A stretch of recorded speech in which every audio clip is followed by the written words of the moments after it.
मुझे खुशी हो रही है। ये मेरा एक ड्रीम था 11 लड़कियों की शादी करना और इस फाउंडेशन को शुरू करना, तो मुझे बहुत खुशी हो रही है।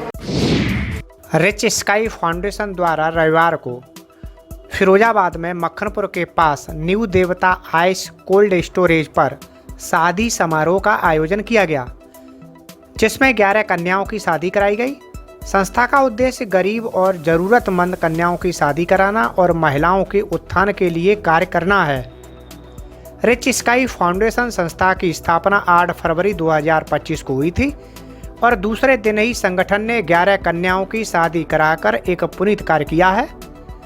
रविवार दोपहर 2:30 बजे के करीब कार्यक्रम में पहुंचे सपा के राष्ट्रीय महासचिव प्रोफेसर रामगोपाल यादव का पुष्प वर्षा कर स्वागत किया गया।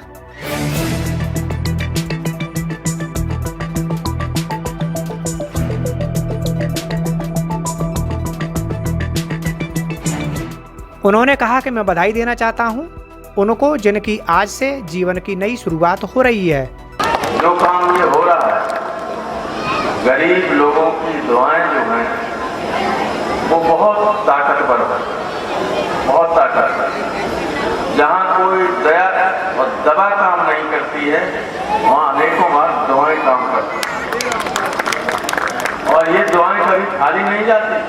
इन गरीबों की मदद करना, और मैं तनु को सुन रहा था, उनका जो योजना है गरीब बच्चों को पढ़ाने लिखाने की, ईश्वर आपकी मदद करे, आपको आशीर्वाद दे, क्योंकि ये आशीर्वाद आपको और ऊंचाइयों पर ले जाएगा। क्योंकि सब लोग ये काम करते नहीं, सब लोगों की क्षमता भी नहीं है। आपके पिताजी ने आपकी बहुत मदद की, हरियाणा बहुत संपन्न राज्य। मुझे उम्मीद है कि तनु के पिताश्री हमेशा तनु को मदद करते रहेंगे इसमें। महासचिव प्रोफेसर रामगोपाल यादव ने सभी कन्याओं के हाथ पीले किए, शगुन के तौर पर 501 रुपये भी दिया। इसके साथ साथ अतिथियों ने दंपत्ति को आशीर्वाद दिया। इस अवसर पर सपा के राष्ट्रीय महासचिव ने कहा कि संस्था का ये कार्य सराहनीय है, आगे भी इस तरह के आयोजन करती रहेगी, जिससे गरीब कन्याओं के माता पिताओं को राहत मिल सके। उसमें हमने एक क्राइटेरिया बनाया है जिसमें जिस महिला के हस्बैंड नहीं है या परिवार की औसत आय 1,20,000 से कम है, उन बच्चियों का एजुकेशन हम स्पॉन्सर करने की, स्कॉलरशिप देने की कोशिश करेंगे। और जो बच्चियां 8वीं क्लास से आगे पढ़ना चाहती हैं, उन बच्चियों को हायर एजुकेशन के लिए हम आगे पढ़ाई करने के लिए स्कॉलरशिप प्रोग्राम उसके लिए हमने डिज़ाइन किया, जो हम प्रोवाइड करेंगे। हम हेल्थ सेक्टर और एजुकेशन सेक्टर में मेनली काम करेंगे।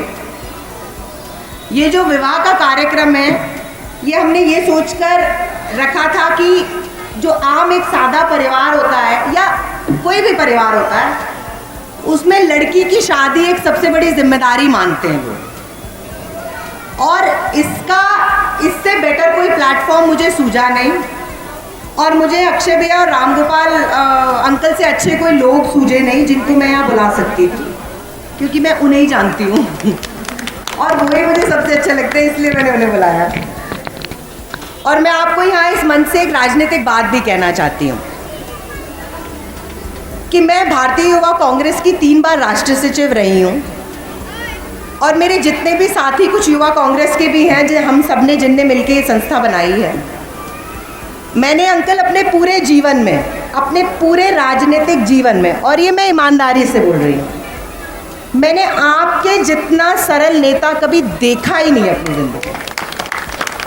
और ये मैं किसी उससे नहीं कह रही हूँ, क्योंकि आपके घर आके मुझे एक बात समझ में आई कि ऐसे भी घर, राजनीतिक घर होते हैं जहाँ नेता देना जानते हैं। मैं किसी को अंकल से एक बार मिलवाने लेकर गई थी, एक IAS ऑफिसर थे।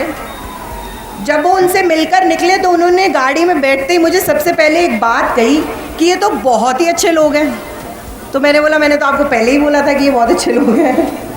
तो उन्होंने कहा कि he was a retired commissioner, और उन्होंने मुझसे कहा कि मैंने अपने पूरे जीवन में ना बेटा ऐसा सरल आदमी कभी देखा ही नहीं।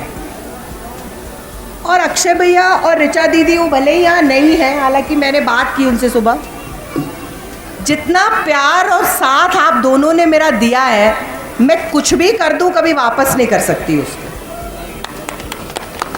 आप मेरे लिए तब खड़े रहते हो जब मुझे कुछ भी दिखना बंद हो जाता है। इतना प्यार मुझे, मेरी बेटी को, मेरी फैमिली को आपने दिया है, उसको मैं आपको कभी वापस करने के बारे में सोच भी नहीं सकती। और ये जो एक संस्था मैंने बनाई है, इसके पीछे जिसने सबसे ज़्यादा मेरा साथ दिया, वो 3 लोगों ने मेरा सबसे ज़्यादा साथ दिया। सबसे ज़्यादा साथ दिया मेरे पापा ने, क्योंकि अल्टीमेटली कोई भी फाउंडेशन बनाने के लिए फ़ंड की बहुत ज़रूरत पड़ती है। और फंड का जो पहला इनिशिएटिव था, मेरे फादर ने मेरे को बहुत कभी ऐसे कहा नहीं कि ये मैं नहीं कर पाऊँगा। तो मैं पापा को बहुत ज़्यादा धन्यवाद देना चाहती हूँ कि आपने मुझे मना नहीं किया।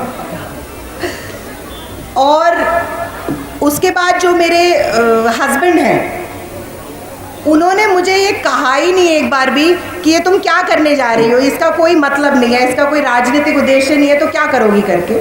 उन्होंने मुझे कभी नहीं कहा। और तीसरे मेरे ससुर जी, वो कल कुंभ जाने वाले थे, तो मैंने उनकी तीर्थ कैंसिल करा दिया प्रोग्राम में आने के लिए। इतना ये छोटी बात नहीं है कि कोई महाकुंभ नहाने जा रहा है और इन लड़कियों के कन्यादान को करने के लिए वो रुक गई, ये छोटी बात नहीं है। तो मैं आप सबका बहुत धन्यवाद देना चाहती हूँ कि आपने मेरा इतना साथ दिया।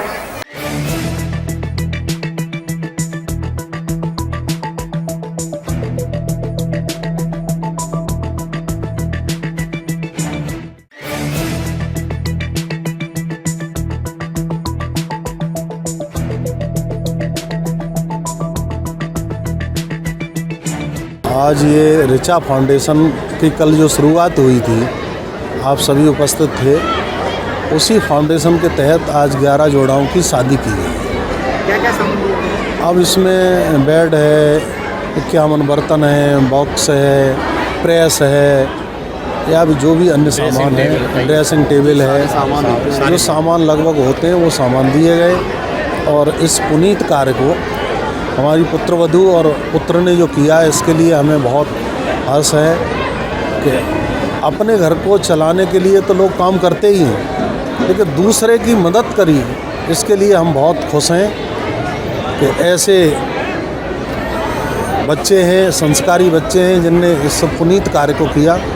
इसके लिए जितना हम उनके लिए कहें उतना कम है। कौन अतिथि आए थे, क्या सहभागिता रही? इसमें लगभग हमारे समाजवादी पार्टी के सभी पदाधिकारी आए, जिलाध्यक्ष आए, और आदरणीय प्रोफेसर साहब का बहुत बड़ा सहयोग रहा। काफ़ी उन्होंने समय दिया इस फाउंडेशन को, और भी सहयोग किया है। आदरणीय अक्षय यादव सांसद जी आए और मुख्य अतिथि के तौर में तमाम लोग थे। अगर आप ये वीडियो YouTube पर देख रहे हैं तो हमारे चैनल को सब्सक्राइब करें और बेल आइकन को दबाना ना भूलें। अगर आप Facebook पर ये वीडियो देख रहे हैं तो हमारे पेज को लाइक करें।